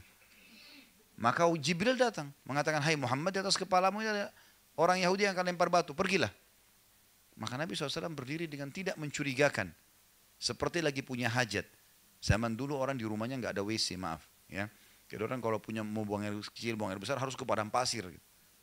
Maka Nabi SAW berdiri, sahabat-sahabat ini lihat Nabi nggak galau, nggak panik. Berdiri biasa, oh mungkin punya hajat. Maka Abu Bakar, Umar sama Ali dan Zubair ini nunggu. Orang Yahudi ini juga nunggu di atas. Dia bukan mau bunuh 4 orang ini, dia mau bunuh Nabi SAW. Kan? Nabi nggak balik-balik. Abu Bakar bilang pada sahabatnya, kok Nasrullah SAW lama nih? Jangan sampai ada apa-apa terjadi. Ayo kita pulang. Begitu tiba di masjid Nabi, pasukan sudah terbentuk. Lalu Nabi SAW kepung bentengnya Nadir. Itu yang taruh batu di atas, serahin. Itu pengacau tuh sekarang, harus dihukum. Mereka nggak mau, nggak boleh, nggak mau dikasih. Nabi ancam kalau nggak mau kita usir semua loh. Peperangan terjadi, melanggar harus dikasih. Nggak mau, akhirnya dikepung. Mereka ketakutan, mereka keluar, diusir oleh Nabi SAW dari Madinah. Nah ini rupanya berkumpul di Khaybar. Nah mereka karena sakit hati diusir Nabi SAW, mengajak suku-suku Arab yang lain, ayo kita serang Madinah. Terkumpullah 10.000 pasukan. Maka dikenal dengan pasukan Ahzab. Makanya dikatakan Ahzab, dan surah Al-Ahzab menceritakan masalah itu. Kelompok-kelompok. Ya. Dan ini kalau Bapak Ibu berminat untuk mengikuti, tentu ada ceramah saya tentang Sirah Nabawi ya. Perang Khandak. Ada itu. Saya ceritakan juga, ada diceritakan perang Khaybar panjang lebar tentu. Kalau saya ceritakan sekarang, bisa sampai sore kita nggak selesai. Ya. Jadi bisa kembali ke situ nantinya. Kemudian kalimat yang terakhir potongan ke-11 ya. Tentu di sini berarti kita bisa hukum syar'i tadi itu maknanya, hukum syar'inya adalah kita bisa menggunakan mengatakan ya Allah penghancur pasukan Ahzab. Karena memang Allah hancurkan mereka kan dengan angin. Kita minta agar Allah mendatangkan juga penghancuran kepada musuh-musuh kita walaupun terjadi di zaman sekarang seperti terjadinya pada pasukan Ahzab. Potongan ke-11 terakhir adalah hancurkanlah mereka dan menangkanlah kami atas mereka. Jadi di sini bukan kita yang menghancurkan musuh, tapi Allah yang menghancurkan mereka. Minta. Dan ini harus menjadi sebuah hukum syar'i buat seorang muslim. Terjadi apapun Bapak Ibu sekalian, minta Allah yang selesaikan. Jangan kita. Apapun masalahnya. Masalah rumah tangga sama suami, masalah sama istri, masalah sama anak, masalah sama teman, masalah sama siapapun. Ya Allah, ambil alihlah. Ya Allah, mudahkan. Ya Allah, aku bertawakal kepadamu. Selesaikan. Minta sama Allah SWT. Itu luar biasa. Kalau kita minta kepada Allah, Allah menciptakan semuanya. Allah mampu melakukan apa saja. Dan selalu minta yang apa tadi? Baik-baik. Jangan ucapin yang buruk. Jadi makna daripada hadis ini potongan terakhir adalah kita boleh berdoa penghancuran buat musuh dan juga kemenangan buat kita. Dan hukum syar'inya bahwasanya kita harus yakin Allah SWT mampu mengerjakan apa saja dan bisa memberikan kemenangan. Allahu a'lam. Baik, begitu saja tentunya. Semoga majelis kita diberkahi olehnya dan dijadikan sebagai tambahan amal kita pada hari kiamat. Semoga seluruh amal yang pernah kita kerjakan, sekecil sampai sebesar apapun, dan yang akan kita kerjakan sampai menjelang ajal nanti diterima dengan kemahamuran Allah dengan pahala yang sempurna. Dan semoga semua dosa tidak terkecuali yang pernah kita kerjakan, kecil dan besar, sengaja tidak sengaja, tersembunyi ataupun terang-terangan, semuanya diganti oleh Allah dengan kemahamurannya menjadi pahala. Kemudian semoga Indonesia menjadi negara yang aman, tentram, damai. Semua masyarakat umat Islam secara khususnya bersatu dalam naungan ukhuwah Islamiyah, diangkat perselisihan di antara mereka. Dan juga Allah SWT memudahkan mereka dalam ibadah kembali kepada Al-Quran dan Sunnah. Dan semoga seluruh pemimpin negara ini diberikan hidayah oleh Allah agar bisa menjalankan tugas dan amanah mereka, sehingga mereka lepas dari tanggung jawab hari kiamat. Dan juga seluruh masyarakat Indonesia, muslim atau non muslim, diberikan hak-hak mereka. Dan semoga negara kita menjadi contoh bagi negara yang lain. Dan siapapun yang menginginkan keburukan, ya Allah, bagi Islam, bagi muslimin, dan bagi negara tercinta ini, semuanya dikembalikan di budaya mereka kepada mereka sendiri. Dan selalu kita doakan saudara kita di Palestina, di Syria, di Yaman, di Irak, di Myanmar, di Ahsa, dimanapun mereka berada sedang tertindas. Semoga Allah ikhlaskan niat mereka, terima para syuhada mereka, mulakan Islam di tangan mereka dan tangan kita semua. Dan semoga Allah partisipasikan kita bersama mereka di pahala, baik dengan doa, dengan harta, juga dengan jiwa kita. Dan semoga Allah dengan kemahamurahannya menyatukan kita semua di surga firdausnya tanpa hisab, bagaimana satukan kita di majlis ilmu yang mulia ini. Tentu kalau ada benar dari Allah, kalau rasa dari saya mohon dimaafkan. Wassallallahu nabiyana Muhammadin walhamdulillahi rabbil alamin. Subhanakallahumma bihamdika asyhadu an la ilaha illa anta astaghfiruka wa atubu ilaik. Wassalamualaikum warahmatullahi wabarakatuh.